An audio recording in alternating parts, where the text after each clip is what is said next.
Doctor সাহেব, আমার প্রস্রাব হয় না, জ্বালাপোড়া করে। মেশিন নষ্ট হয়ে গেছে, পাল্টাতে হবে। কি বলেন ডাক্তার সাহেব, এটা কেমনে সম্ভব? আরে যে মেশিন দিয়ে আপনাকে চেক করব, সেটা নষ্ট হয়ে গেছে।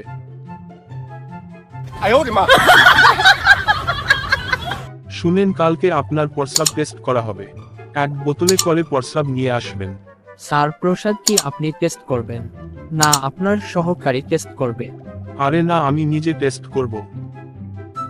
প্রস্রাব নিয়ে আসলেন বুঝলাম, সাথে চানাচুর কেন?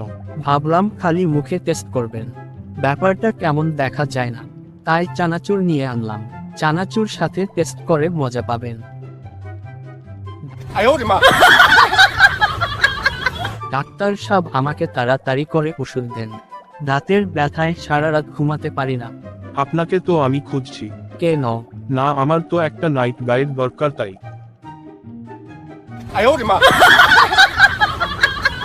আপনার কি খবর? কেমন আছেন? কোন সমস্যা হচ্ছে না তো? না, কোন সমস্যা হচ্ছে না, তবে হয়েছে কি, এখন দম নেওয়ার সময় আর ছাড়ার সময় টিক টিক শব্দ করে। তাই তো বলি, আমার দামি ব্যান্ডের ঘড়িটা কোথায় গেল?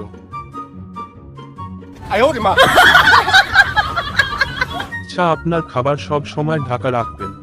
ঢাকা তো অনেক দূরে, কুমিল্লা রাখলে চলবে।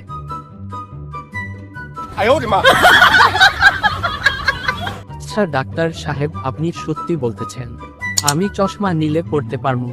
নিশ্চয়ই, কেন পারবেন না? আমি তাকে পড়তে পারতাম না, যাক চশমা নিলে আমি পড়তে পারবো।